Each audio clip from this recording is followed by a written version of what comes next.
Hello, hello. Happy Sunday and welcome back to the Upset Podcast. We're so happy that you tuned in with us this evening. And when I say we're, I'm talking about this fabulous four we have with us today. Hi, guys. Four. That's, From the magnificent. I feel like a superhero, you know. It's so good to see Be you. with everyone today. Happy Good to see you all on this Sunday afternoon. That's right. So, how was everyone's week? What's going on? What's standing out for you? I was glad my two brothers, the two Justins, are back in office in Tennessee. Oh, okay. All right. Yeah. This last week we were talking about what happened, and now.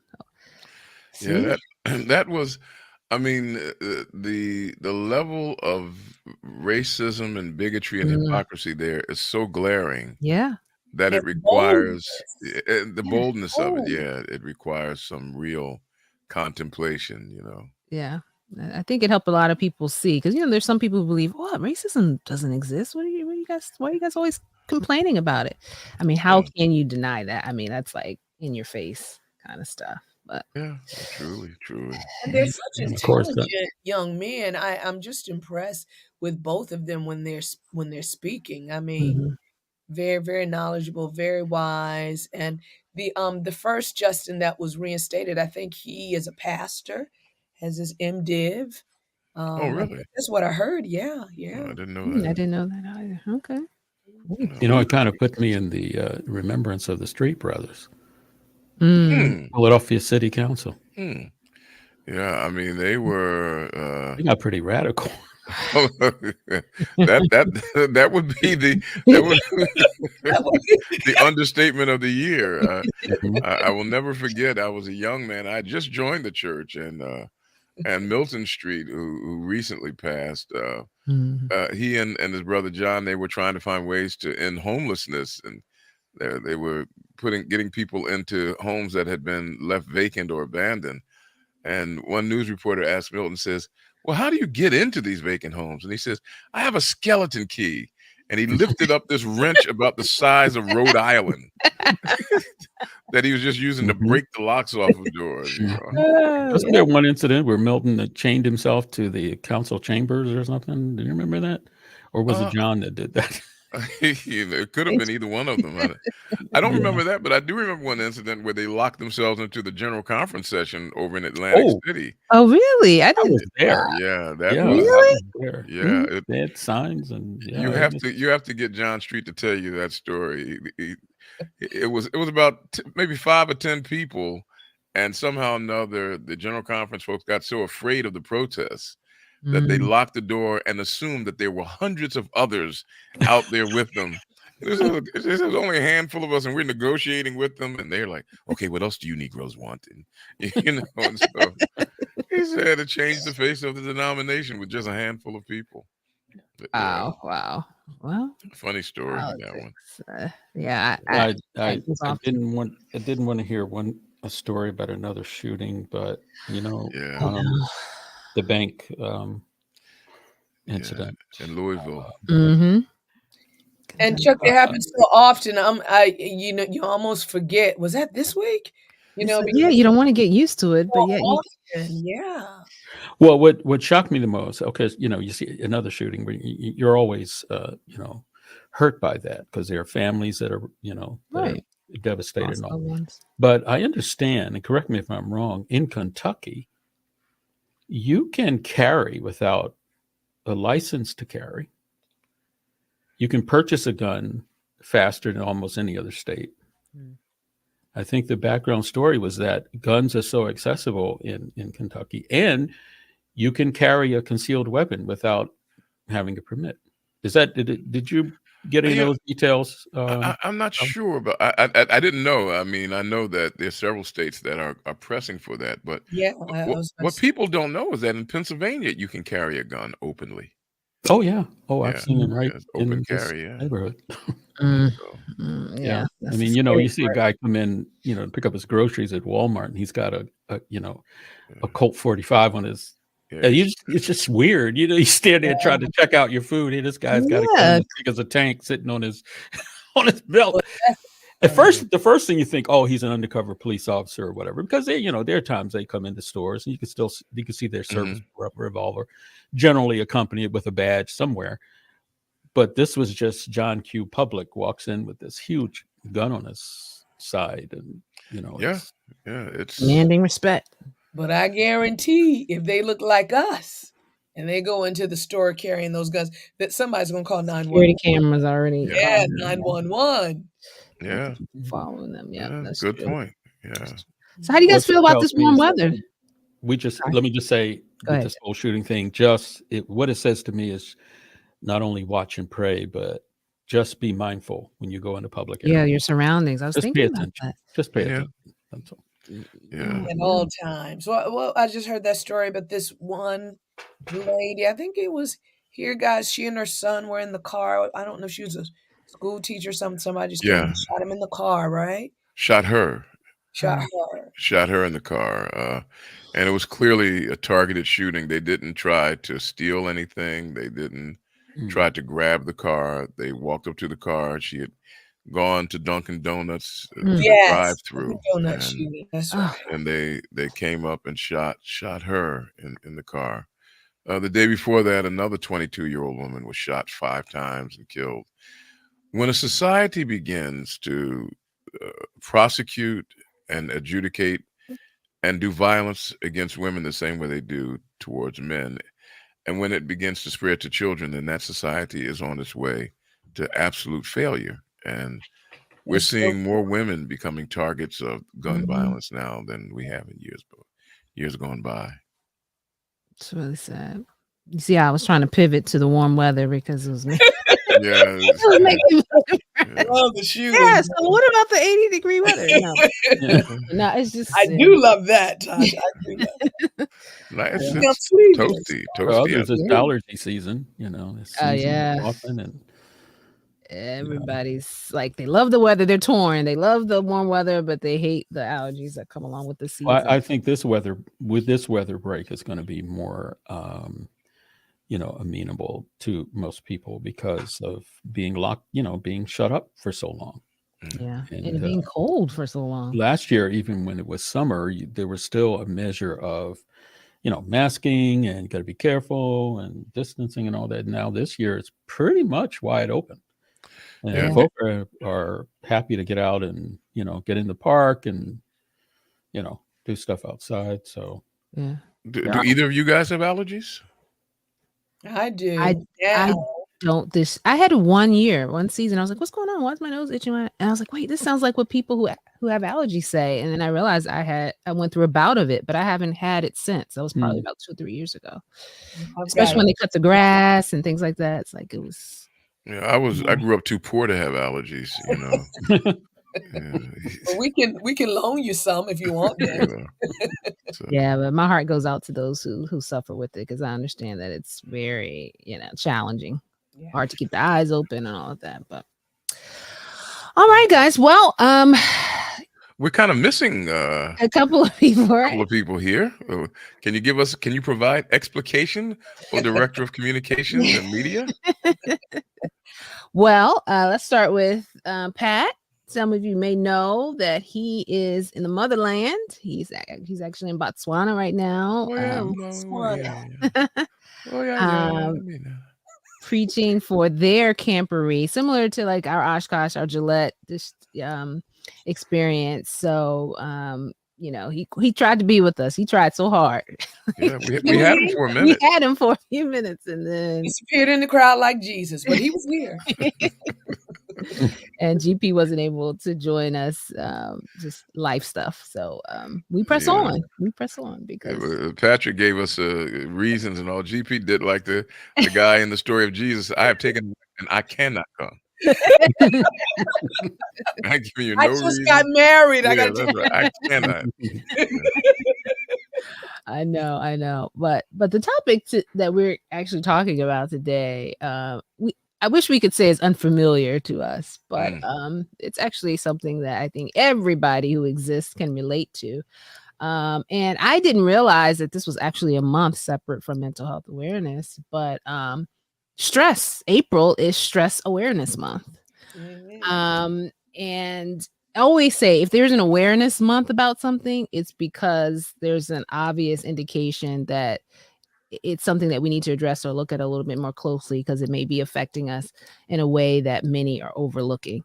And so, hey, that's what we're here for at the Upset for, to kind of tackle those things that are impacting so many people. And stress is one of them. And so we kind of wanted to do a little bit of a deep dive into stress, examine what it is, what it looks like. Some of us are stressed and don't realize it. To even look at the good stress versus bad stress, because all stress is not bad, right? So we're hoping to be able to talk about that today. Of course, we're not live, but I don't know, guys. We weren't live last week, and I went back to read the comments in the chat. I just want to give a shout out to our viewing audience. I mean, I just love you guys. Like, I was reading all of the comments. I mean, they were going in step with us and the things they had to say. And so we're looking forward to having that same experience this week.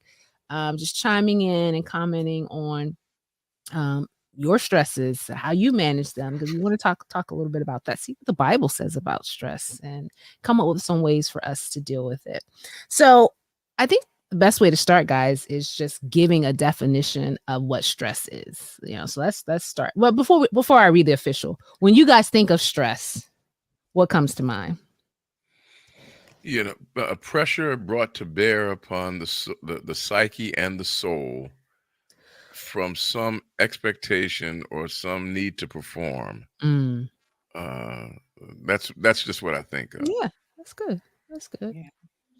And a place of worry, like high tension about a situation that feels out of control when we're talking about bad stress. Okay. Well, what about you, Charles? It's so vast. Stress, this whole stress topic is something I've been studying myself for my own benefit for a long time. And I learned that not only the triggers of stress, but that stress is normal. Right. And I was a little taken back by that. Anything that makes me feel discomforted, I don't feel right. pretty normal. But it is normal, and it comes in so many flavors. So if anyone thinks or anyone says, I don't have stress in my life, I'd have to say, you're not being truthful. Right. Because you do. Right. And I think you point out something very important is that everybody experiences it's actually natural, and we entitled this episode "Too Blessed to Be Stressed" because we as Christians, we like to, someone asks you, how you doing? Oh, I'm too blessed to be stressed. It's like, yeah. And there are many people that are just lying. Yeah, exactly. Like when they say that, you're like, I'm too blessed to be. Right. It's just something to say. But we think that by saying that we're not letting the stress take over, but it's actually better to address exactly what's happening and find effective ways to manage it. But in terms of a definition for stress, it is a natural response of the body to a perceived threat or challenge. When a person experiences stress, the body activates its flight or fight response, which involves a complex interplay of hormones and physiological changes. So I think we kind of all tapped on that, but you can see in this definition that it doesn't necessarily say it's a bad thing. One, like we said, it's a natural response to a threat or challenge. Sometimes it's not that we fear our lives or that something bad is going to happen. Sometimes we fear failure of, oh, this is a great opportunity. Am I going to mess up on it? And, so sometimes we can fuel into something positive, but we'll talk about the two differences. But a lot, like I said earlier, a lot of people don't even realize what stress looks like. They automatically call it anxiety or depression, and it's all related. We know that. But physically, and we can talk personally about how because everybody responds to stress differently, I think. But what are some physical indications of stress that you guys have experienced or you've witnessed? Well, it's a major cause of inflammation. That's true. especially if you have chronic inflammation, and that's a serious condition, serious situation. And while we have drugs and pharmaceuticals to try to suppress that, it's actually counterproductive, because inflammation is actually part of the triggering result.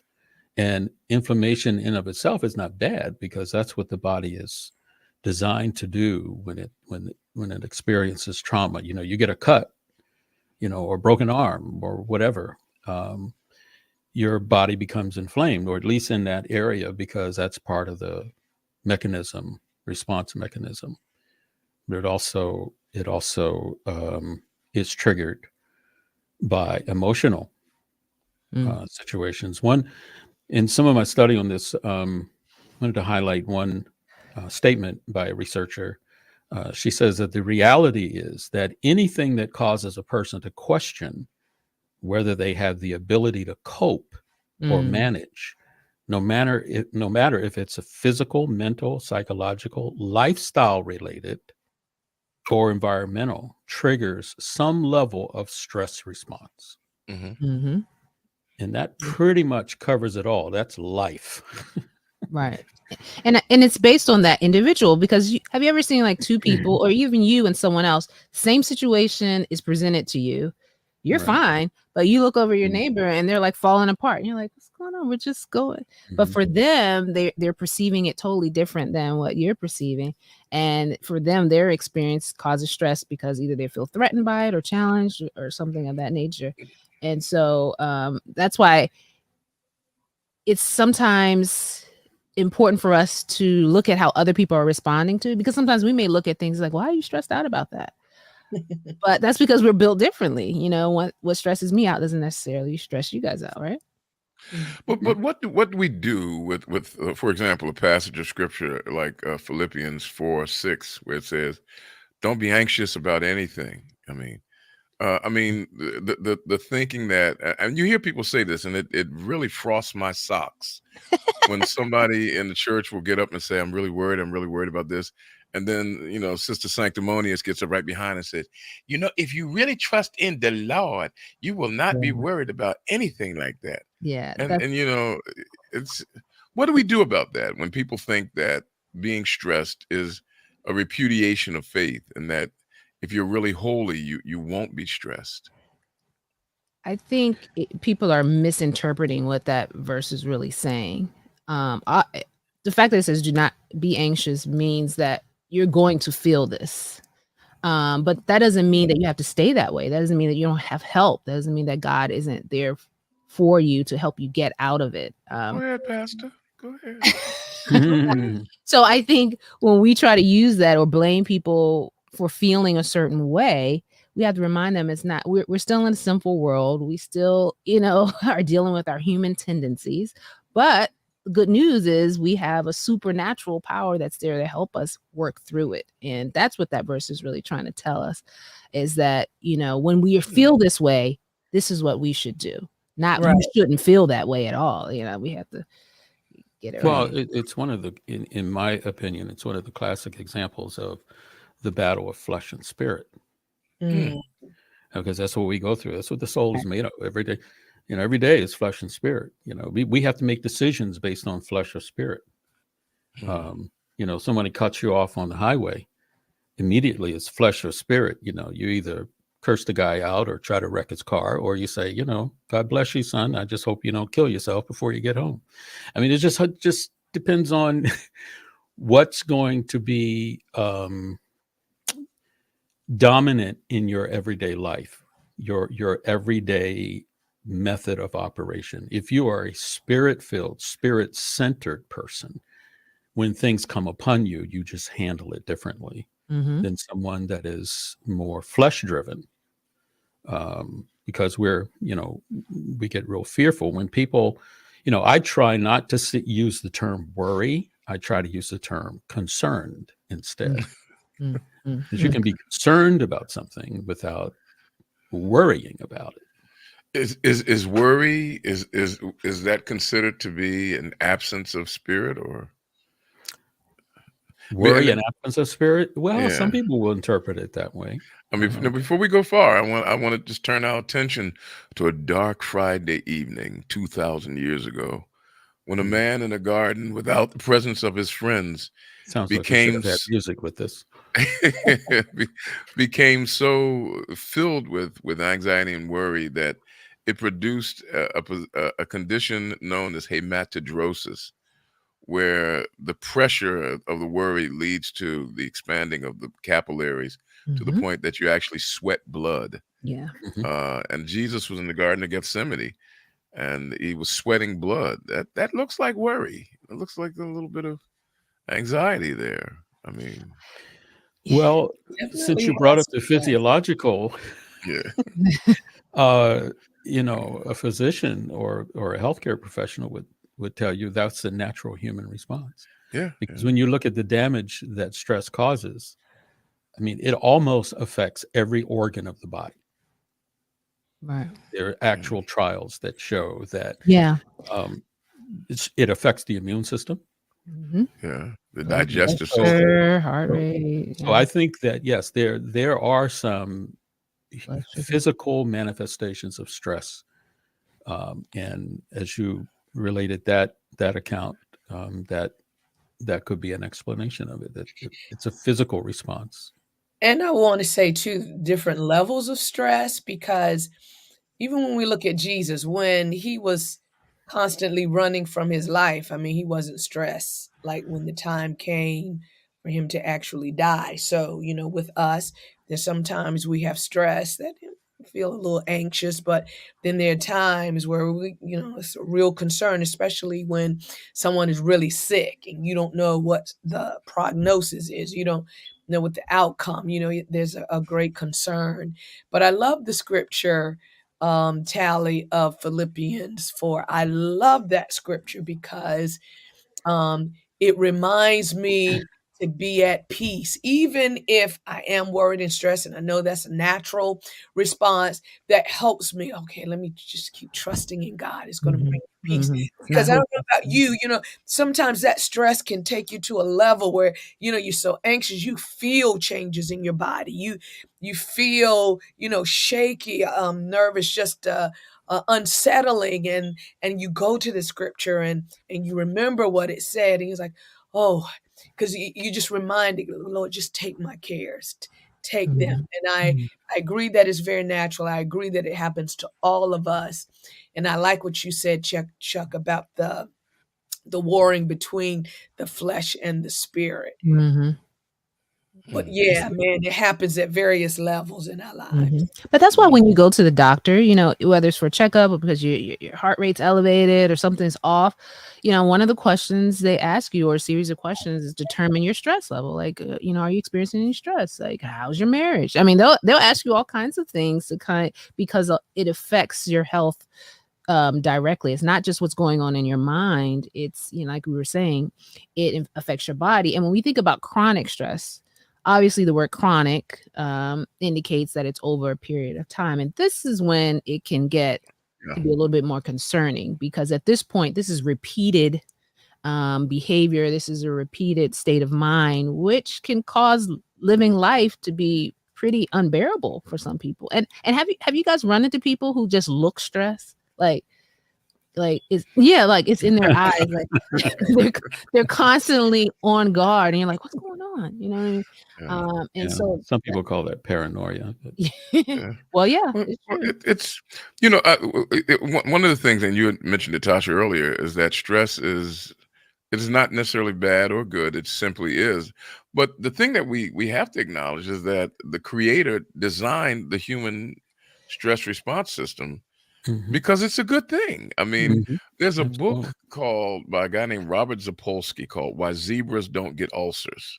I like that name. I mean, this guy. I mean, it's a scientific book, and he talks about the beauty of the human stress response system.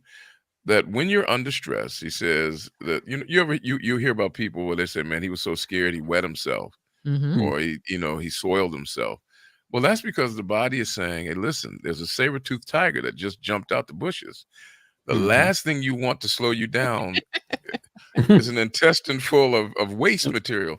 So it gets rid of all of that. And then it releases hormones that cause your blood vessels to widen so that blood can be pumped to your muscles with greater capacity. And then it expands the capillaries in your lungs so that you can get oxygen out to them. And the blood is shunted to those muscles away from other places.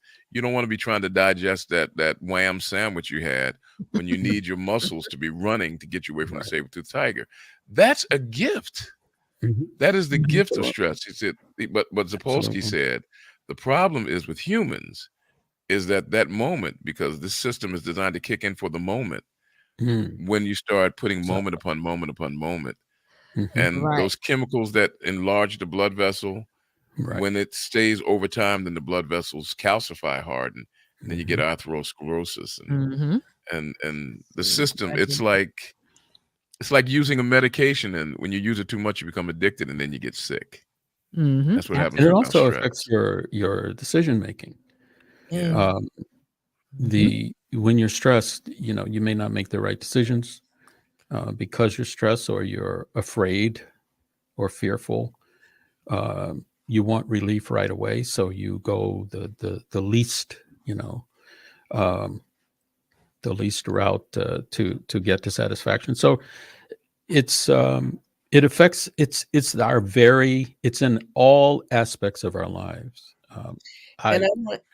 I had the opportunity. Let me just tell this story real quick. I may have shared this to you with you before. I had the opportunity of doing a series for police officers. Chief of detectives in Montgomery County asked me to produce a series on stress management for police officers, and so it was a series of like 3 videos, and so I had to go out to some of the police departments in different counties and film them, interview them, and I learned so much about not only about police officers and the difficult job they have, but how stress is affecting the quality of their work. I got to talk to some police officers, off mic, and some of the stories that they share are incredible. It just gave me a whole new level of respect for police officers. He said, because, sometimes they can leave the house after arguing with their wives, or their kids are acting up, Now they've got to strap on a weapon, get in a police car, and go out and maintain the law, right? And they're already stressed. They have problems like everybody else, can't meet the mortgage, can't meet, struggling, and yet they have to go out and do the job that they do. And of course, this is not trying to make excuses for bad police officers, but there are some good police officers who mean well, but because they're under so much stress, a lot of times they make poor decisions and take some things out on pedestrians and citizens unnecessarily. And that's what I was going to say about chronic stress. It's not necessarily your mindset that is chronically thinking stressfully. Sometimes it's your situation. I mean, if you're in a stressful home situation that you go to every day, there's abuse or there's tension between spouses or the kids aren't listening, you are experiencing that on a regular basis, which makes it chronic stress. Or your job. Some of us go to jobs where our employer is, works the nerve every day, or your coworkers are hard to work with. And so you're in an environment where you feel like you can't get out of it because you can't control your surroundings. And so for situations like that, where one, you don't want to just eliminate the family to get rid of stress, you need a job in order to have employment. How do people cope with stress in situations where it's kind of almost being pressed upon them because of the environment? Well, I drink. Well, I was trying to say though, Tosh, that when you're in chronic stress, it can change your behavior, your attitude on a regular basis. So much so that you are quick-tempered, easily angered, because you're dealing with high stress all the time. That you you lose your coping strategy, your coping mechanism. That's why Philippians 4:6-7 is always a great thing to remind you. And to the point that when one is so highly stressed, you don't even want to be around them, because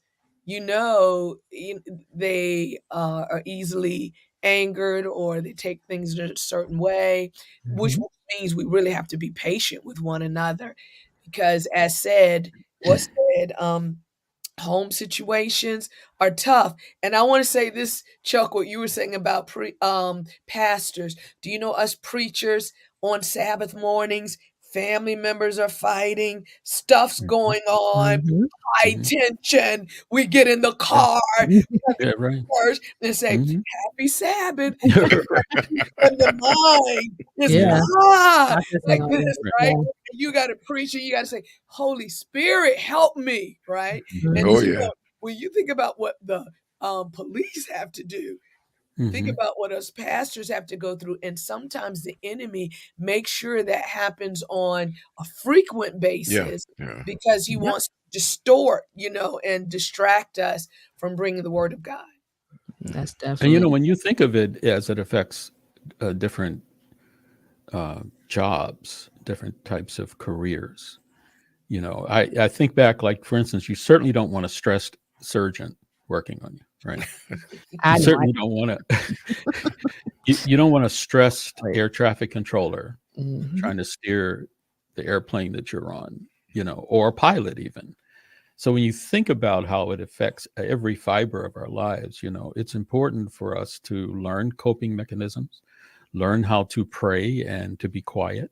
Sometimes you just have to sit still and be quiet and get to yourself to regroup. And I learned, guys, breathing. Just take a breath. How that oxygen goes to the frontal lobe, right? And works out your thinking and your problem solving. Just inhaling, taking deep breaths. That's so important.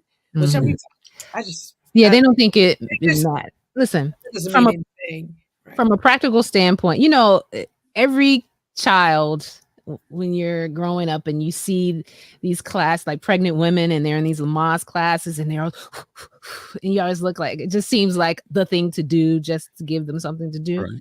Let me tell you, ladies and gentlemen, the voice of experience now.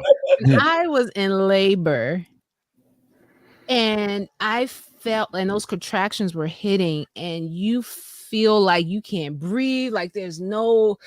And then the doctor or the nurse says to you, just breathe, follow me. And you're like, wow, this actually works. Like, this isn't like some scam here. This really, it calmed me down. It allowed, even the pain to subside a little, because I was working myself up into such a frenzy that it was affecting me physically. And so it doesn't have to be contractions. It doesn't have to be that level of pain for us to even just calm ourselves when we are in stressful situations. And you know what I was thinking about when we were talking about that breathing? I think about when God breathed the breath into man. It made me say it's probably a spiritual experience. You know what I'm saying? Like, that breath thing is probably a little bit more to it than what we even think. The Reverend Dr. Tosh. I mean, she is on her exegetical game today. Listen, go ahead, Reverend. I thought about that when Marlena was saying. I was like, the breath. You have to say that different, Tosh. When you have to tilt your head to the side and say, I thought about that. Thank you, boy. Yeah, lower your voice a little. So, guys, what is your go-to way to kind of decrease stress, like when you feel it coming, besides drinking? And a non-alcoholic drink what recommend for you to have. Water. Yes, I'm going to get good and sober today. I tell you. Well, if I'm able to take the time to kind of put the brakes on that moment of reality, like whatever it is that's stressing you, if you're able to put the brakes on it and just, take a walk, calm down, do deep breathing, because I do that. It really does make a difference. I mean, there's some that are listening and say, oh, what's breathing going to do? Trust me. If you do it consistently, if you do it for 10 minutes at least, if you can be quiet, settled and do it for 10 minutes, you will be amazed. Mm. Does it mean all your troubles go away? Absolutely not. No, but it definitely But it calms. does train your body to deal with the impact of, that concern or that worry. But yeah, that's what I do. I do deep breathing, and I try to, I this sounds weird, but I talk to myself. That's funny because I had road rage years ago. That was a major problem for me. And there are times I have to reel myself back mentally and say, dude, really? It's not that deep. Just right. chill. Yeah. Calm down. What That really is. And I've had to say that to myself, and then actually sitting, being quiet, deep breathing, talk to God. Don't worry about it being a King James prayer. Because God help me. Yeah. You just need to talk, and and you have to learn to practice it too. I think doing deep breathing and meditating and spending time with the Lord or just being quiet should be really a part of your everyday practice. You should do that sometime during the day. And not when, I see a train coming down the track. It should be a regular part of your routine every day to spend some quiet time and just relax, release everything and just relax. Yeah, and Chuck, I agree with you wholeheartedly. I practice all of those that you said, and I learned that when I'm taking my walks to make them prayer walks, just kind of meditating and talking with God while I'm getting the fresh air, trying to get my brain to think better. Because when you're stressed, that brain is erratic. It just, and so the fresh air, the breathing, it's deep breathing, right? Yeah. Breathing just you would be surprised that it just calms the anxiety and the stress level of the body, the feeling that you have. It just really brings it down. And so the walking is great, the fresh air, the deep breath, and the praying. It all helps. And for me, I have to meditate on that word, keep saying it till I believe it, right? And it just, helps me in my situations. I remember when Charles, when you were saying you talked to yourself, I remember when the King David said, "I will say unto myself," where he talks that, the need to talk to ourselves sometimes and remind ourselves of things that perhaps we are not cognitively or consciously thinking of when we're under stress. And I hope Pat is listening because he disappeared. That if you're surrounded by a group of stress, right? if you're surrounded by a group of terrorists right now, just breathe deeply. Right. I think it also warrants when you find yourself stressful a lot and getting the repercussions of it, like inflammation and all, it really suggests that we need to sit down and look at our lifestyle. Are we fast living or slow living? Sometimes the nature of a person's job means it's pedal to the metal all day. I just think we should do an assessment, a lifestyle assessment. See, maybe there are some things that we can stop doing or give up that's causing stress. That's true. We need to redo that show, Chuck, because I remember that fast-paced, slow-paced show that we did, and you let out. That information was excellent. And did we change? Probably not. So we need to do a refresher on that. That was I retired. And that absolutely increased your load, right? did nothing. You still. If you intentionally make it a part of your day, this is how I was able to at least stick with it on a regular basis, with assessing my lifestyle actually on a daily basis, my decision making, my calendar, my appointments, my responsibilities. And when you take an assessment there and you start chopping that up and you make sitting down, being quiet, chilling, I'm not just talking, lunchtime, take a breath. It's more than that. When you make that part of your routine every day and do it for at least 30 days, it becomes second nature. Yeah. So you find that now I don't have to, I got a big problem, let me go off into the wood. It's like stuff kicks in. It's hard to explain. Like I could get an email from someone and I had to identify, I guess what I want to say is we need to identify what our triggers are. Yeah. I had listed my triggers. I know things that trigger me. And actually I can hold it off once I identify it as a trigger, because I look at it this way. If a certain person, place, or thing triggers a reaction, sometimes I see that trigger, I recognize it as a trigger. I have to decide whether I'm going to pull it. That's right. So if I see it coming, I said, okay, here's a trigger. What do I do with this? You can be a little proactive with your response if you think of it as a trigger. There are times, again, I'm teaching my road rage. I'll be driving and someone will cut me off or slow down or don't merge right. That's a trigger for me. Yeah. That's a trigger. And I'm like, I have to take a deep breath because that reaction caused me to react. And it's detrimental to me, not that person, not that place, not that thing. It's hurting me. So to protect me, I need to be able to identify my triggers. And it could be a person. Oh, yeah. It could be a boss. It could be, you know what I'm saying? And you have to just think ahead. Okay, here comes that, snooty coworker. Okay, that's a trigger. Identify it. Write it down. That's a trigger. Joe is a trigger. So when you see Joe, be on guard, protect your psyche. But I think being conscious of it every day, looking at it in that context will help us to manage it a little better. Yeah, I agree. Go ahead, Tal. It's interesting. And somebody said, everything doesn't come out of a book, but a lot of good things do. There's an excellent book about this written by a guy named Dr. Bessel van der Kolk. And the name of the book is called The Body Keeps the Score. And what it talks about is what you were just speaking about, Charles, and that is that stress after a while will actually remap your body to the point that there are things that will trigger you, and there'll be responses that are caused by things that happen to the extent that you now become the victim of prolonged stress because your body has remapped itself based upon some of the things you have endured.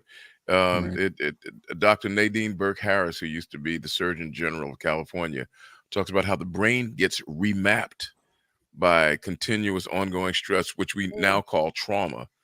I mean, the brain gets remapped so that even though you know that you shouldn't be reacting, your response system goes into high gear. Children especially can become hypervigilant, and you say, why are you acting all crazy? You need to just settle down. And the fact of the matter is that people can't help how they are responding naturally. They can change the way they pull that trigger, Charles, as you were saying. But our bodies, our physiology can be so totally remapped by the stress that we undergo that we can't help how we're feeling about certain things. We can only help how we behave upon perceiving those feelings. Yes. Right. I'm glad you said that, because that's what I was thinking in this discussion. We can't always control what happens to us or who's around us or what they do.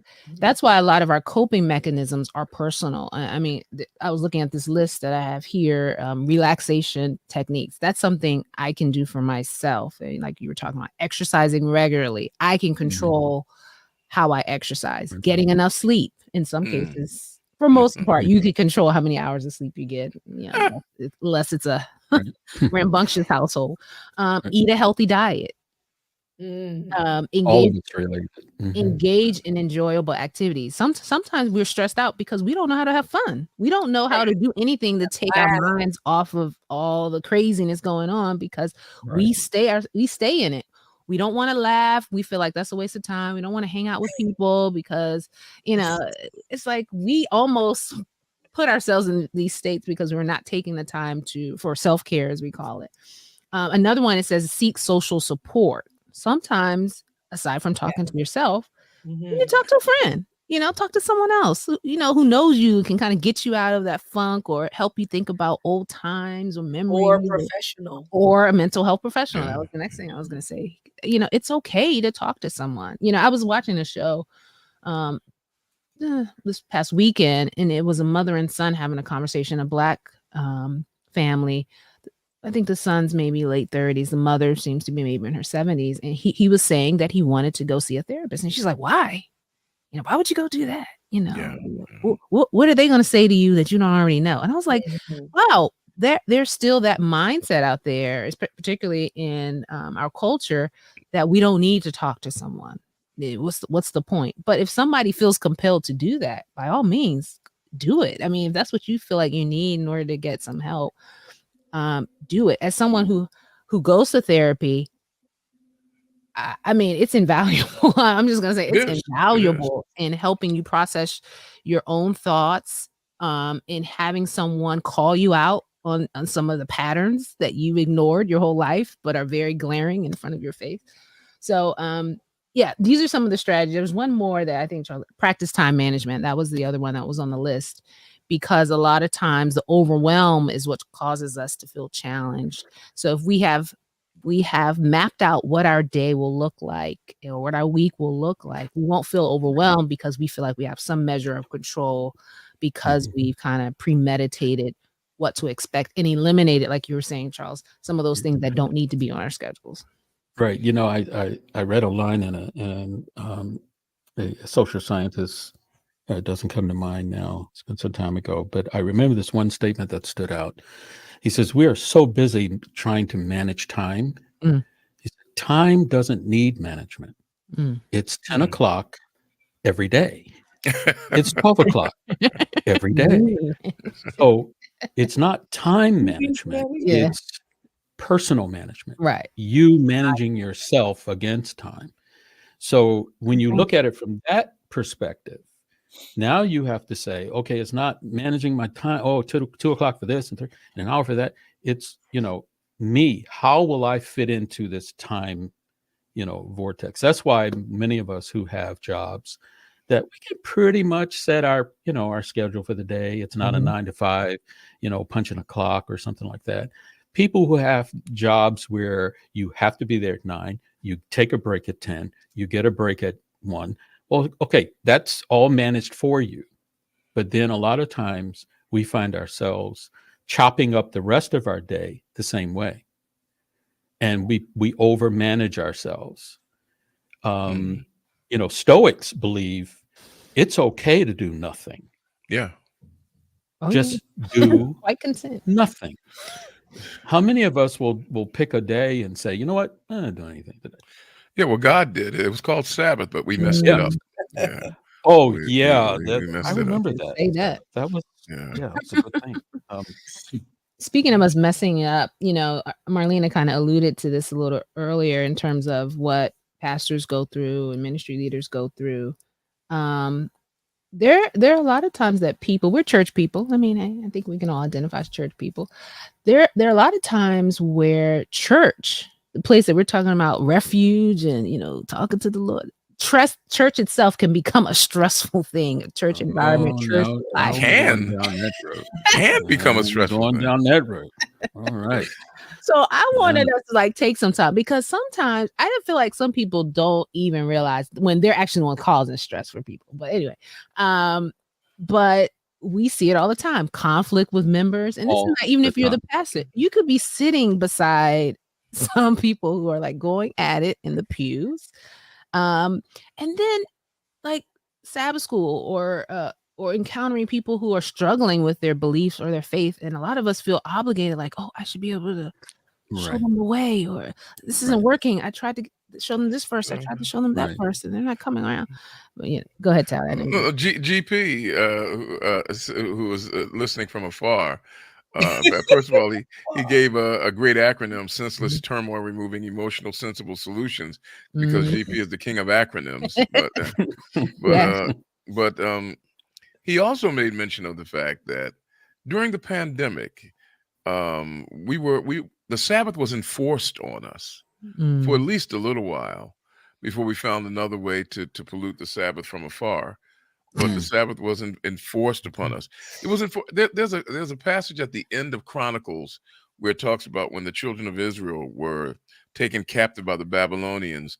It says, and then the land kept its Sabbath for 70 years. In other words, peace was enforced upon it. Do you remember, Charles, when the pandemic hit, that they noticed that the water around certain ports cleared up, and the air in certain cities cleared up, and people, even though they were stressed a little bit because they didn't know what was going to happen because of the disease, but people weren't rushing around on Sabbath. And now we're debating, because people want to get back to, let's get back to our regularly scheduled mayhem here. And church is stressful. It is It is very stressful.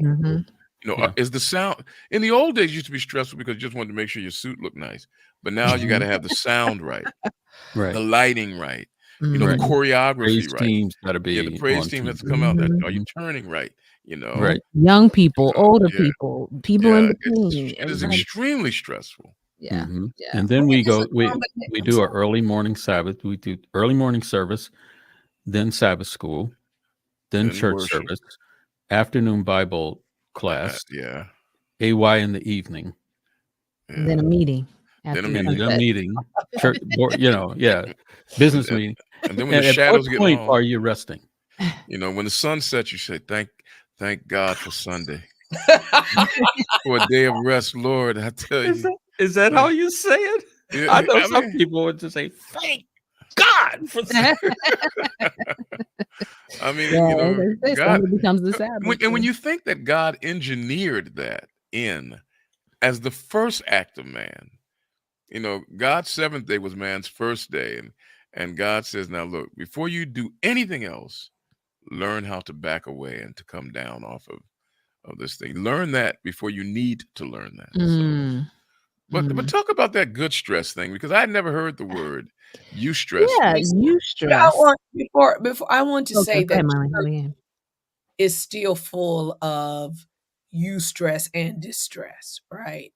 Because there's so many good things about church, and because many of us live in that chronic distressful state, we bring that to church. Attitudes, we're impatient, and I like what Chuck has said. We have to make sure that we handle that stress appropriately at church, because that's where you want people to experience the presence of God.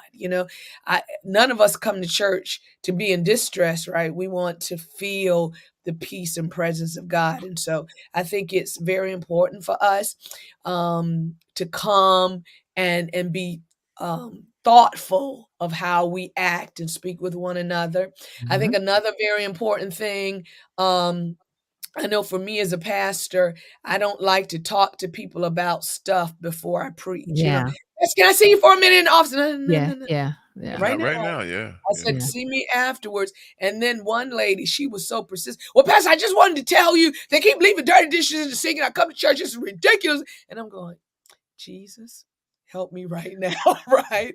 And so I just want to share with my family abroad, don't bring stuff to your pastor before he or she preaches, because the enemy uses it to sabotage our thinking process and communion with God as we are preaching the word.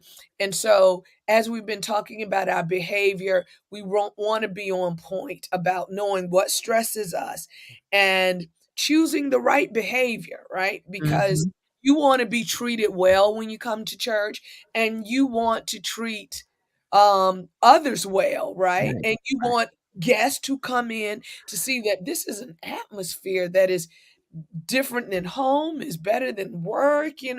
We can all come because we're all coming full of stress anyway. So let's come and do the Philippians 4 thing. Don't worry. Let's be at peace and pray. Right. So that's really important. And so that we can have better. It might be too deep of a dive, but we mentioned, several of us mentioned, and you just mentioned belief system. I'd like to know what that means, because you can have two Seventh-day Adventist Christians sitting in a pew and hear something or experience something, and they handle it spiritually totally different. And I think that is predicated upon a person's, as we say, belief system. There are some people who believe differently than others. We don't have, we don't have lockstep, oh, when this happens, this is what a Seventh-day Adventist Christian does, or this is what you should do as a Christian. I think it's all predicated upon your individual belief system, if we want to call it that, is predicated upon a lot of things. Like you mentioned, Marlena, there might be some issues going on at home that affects a person when they come to church in how they receive the message or not receive the message. So belief system, I think, has a lot to do with how we are stressed. There are some people, you ever meet people who say, you know what, nothing seems to bother you. The roof could be coming in, you're just as calm, and okay, well, we'll just get another roof. Other people are flailing their arms and legs and they don't know what to do with themselves. And yet these are supposed to be Christ-centered people. Well, what I want to say with that, when we're talking belief system, Christianity is built on the foundation of love. God says love. He is love, right? Love me, love one another. That's the whole foundation, principles of the 10 Commandments. So when I say those principles of Bible principles is all on the foundation of love. That's why when you come in, no matter what you're going through, I'm not going to fuss out my brother and my sister and mistreat them, because I want to love them regardless of how I feel and what I'm going through. Because if we all just express how we feel, church would be chaos. Right. Sometimes it can be like that, but you don't want to establish a system like that. And then you want it's like a system of principle. Yes. And that principle is based on love, which is the foundation of Christianity. So, you know what? I want to ask you, Dolly, I know you did a series. I think you did a series on Sabbath and what Sabbath should and really does mean to us. And since we're talking about stress, I can't think of a better time for us to at least encourage people to use the Sabbath as a tool, a de-stressor. But how can we do that? What's your assessment of current state of Sabbath keeping? Is it a de-stressor? No, Sabbath is very stressful for us. Now that I'm retired, Sabbath is somebody needs to bottle that and sell it. It's because I don't have to worry now about coming into a building where hundreds of people are gathered at a time when they're supposed to be pulling back from the anxieties of life. They're putting them on. Sabbath for most Adventists is the most stressful time of their week, especially for Adventist ministers, without question. What we need to do is demythologize Sabbath keeping. First, I was listening to a church service the other day where they had this beautiful little object lesson about what is the proper day to worship, and Adventists think that Sabbath is the day to worship. There is nothing in Scripture that gives vent to the notion that Sabbath is the day that you're supposed to get up, get dressed, and go to church. It just isn't there. People say, well, it says here Jesus, as his custom was, he went to the synagogue, but the synagogue was a fallback system. The children of Israel were never asked to go to worship on Sabbath. That's first. Secondly, our worship services were patterned to mimic that which we said we were trying to repudiate. We designed our worship services to be exactly like Protestant churches that we said we were trying to reform. So we had Sabbath school when they had Sunday school, divine worship service when they had worship service, youth hour when they had their youth hour. And we need to roll back on that and realize that what we do with Sabbath is not necessarily what Sabbath was designed for. And the only reason we won't do it is because we're afraid that we'll lose control of our people. So when would we have communal worship? You can have communal worship on Thursday if you want to. Right. So this is interesting because when we're tackling this subject of stress, The last thing we want to do is experience stress on Sabbath, on the day that is of rest. So how do we approach this? And this question is going mostly to the two, experienced pastors on this podcast. How do you address that in the current system or process that we have, knowing what we know about stress, and we all personally experience it and our members experience it? How can we make Sabbath less stressful?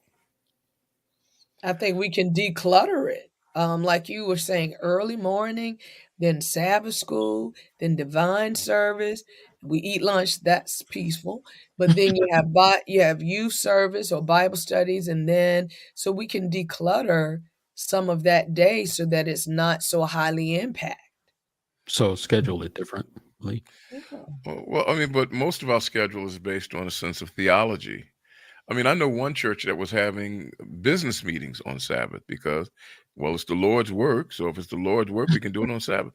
I mean, we need to demythologize our theological thoughts as to what Sabbath is about. You may mention, Marlena, that we have lunch and that's good, but for the most part, it isn't. Our lunch is typically a greater level of activity than it needs to be, because typically what we're doing is we're trying to celebrate with each other. We're over preparing a lot. I mean, it would be better to have soup and sandwiches, and where you don't have to go through a whole lot of preparation and rigmarole, than to have some of the things that we do on Sabbath. We overwork on Sabbath because of what we perceive Sabbath needs to be for us. It is our catch-all day. It is the time, since God demanded it, we're going to squeeze everything that we're supposed to do for God into that day. And we cause stress for ourselves on it. And it's sad because Sabbath is not restful for most of us. I on that eating part, I had an experience in visiting one of our Korean churches. I was doing an assessment for their media, and so the pastor asked me to come, be there for service and stay and talk to my people, which is part of what I do. And I learned something in dealing with and in worshiping with them. After the service, I thought that we were going to go right into a media workshop, and he said, "Oh, no. He says we have to have parlor first." And I said, Yeah. "Excuse me?" Yeah. First time I'd ever heard that term. He said, "No, we have to have parlor first." I said, "Parlor, what is that?" He said, "So we have to have a meal." And I said, "Oh, okay." So I'm thinking traditional, there's going to be some sisters in the kitchen and the stoves are going and it's hot and they, got trays and there's all this banquet. Wasn't that? It was a simple bowl of everybody got the same bowl. The same thing. There was no, you could have this. No, it was the same thing. Everybody ate and everybody sat down. And because the food, it was nutritious, it was very good food. But that wasn't the focus of that time. The focus was they all got to sit down and talk with each other and fellowship and, so forth and so on. So I learned that was an interesting experience for me because while they gave me my bowl and I sat down and next to me, the pastor and a couple of the elders and other members were sitting around and I'm talking to people I've never seen before, learned a lot from them. They were very cordial. That was quite an experience for me.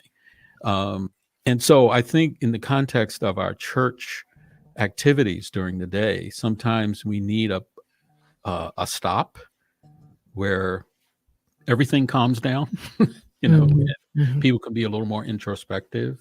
I know that coming up in North Philly, I mean, it was pedal to the metal from the day you hit the front door of the church till that evening. There's a lot to do. And at that time, being a young person, I mean, I just more stuff to do, the better. I was just happy to be active and running around and whatever. But now as you get older, start saying, you know what, I'll see y'all next week.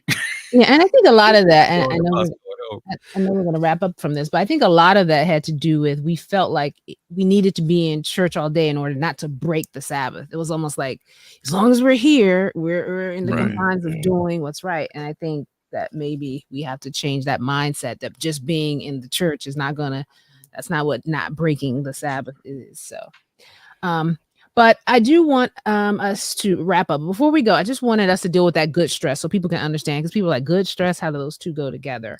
And it's referred to as eustress, EU stress. And the difference between eustress and distress, which is the negative side of stress, is that eustress is usually something that is perceived as a positive challenge, whereas distress is like a harmful threat. So, for instance, you have an opportunity to speak in front of a large stage. Now, this is a great opportunity, but yet it's stressful because you're like, oh, what if I don't say the right thing? How are they going to perceive me? That kind of thing. The other thing, eustress improves your performance. So now you're motivated to work harder, prepare more because you want to do well. It's challenging, but manageable. It's pushing you, but you can figure it out. But you also feel a sense of excitement about it, or happiness that you have this opportunity, or this is going to happen. I'm using the analogy of speaking in front of a large stage, but this can be different things for different people. And so let me ask that question then on eustress real quick. I want to direct it to our pastors. We just got finished talking about how stressful Sabbath can be. So can we apply eustress to Sabbath worship? Sure. Yeah. That's why I said this is a mixture of both. Yeah. Stress and bad stress. Yeah. So it giveth and it taketh away. Right. So there's a possibility, that's that good stress. We see it like kind of an adrenaline rush, but it's still stress because you're feeling something and you want to perform or you want to do something well. So I just wanted us, before we wrapped up, to kind of go over that so people can understand the difference between distress and eustress. But I hope that from this discussion, you all who are listening will kind of evaluate some of your triggers, as we talked about, and put into place some of those measures on a daily basis that will help us manage them. I know Tally brought up Philippians 4:6-7, but there's some other verses in the Bible that talk about stress that should give us comfort. And one of them is Hebrews 13:8. It says, Jesus is the same yesterday and today and forever. And we know that if that's the case, then no matter what's crazy or changing in our world, we have a constant in Jesus Christ and we can rely on him. We also have Romans 8:18. Yeah. I consider that our present sufferings are not worth comparing with the glory that will be revealed in us. So no matter what we're going through, the stresses we experience right now is not going to compare to when we ascend to heaven and meet our Heavenly Father. We need Pat to play that organ music in the background. Yeah, go ahead.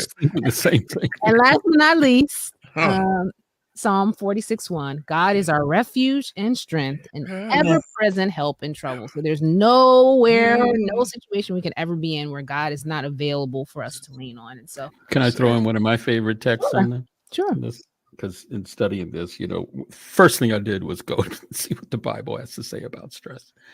But I love Matthew 6:34. Therefore, do not worry about tomorrow. Yeah. For tomorrow will worry about itself. And each day has enough trouble of its own. That's right. So, God has provided us with plenty of therapy in the Bible. And the fact that it's there shows that he knew we would experience it. Go ahead, Bishop Tasha and Bishop Chuck. Well, Yeah.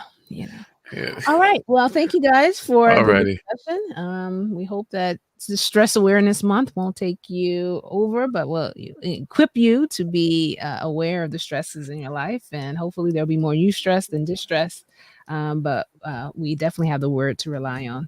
We thank you as always for tuning in. If you want to suggest a topic for us, you know how to do it. Email us upset@aecsda.com. Also, please don't forget to patronize our Upset store. We're looking forward to giving our first grant, if you will, to a worthy cause. And so we're building up that queue. Don't forget to check that out on our website and go ahead and purchase. Thank you to those who have purchased. Don't forget to take a picture of yourselves with your Upset gear and send it to upset@aecsda.com so we can show them. We look forward to it. We thank you for all of your support. All right, guys. Well, we'll see you back here next week, same time, because if it's Sunday, it feels like Friday. It is the Upset Podcast. Thank you, Marlene. I can always count on you. But anyway. All right, everyone. Have a great week. Bye, guys. Peace out.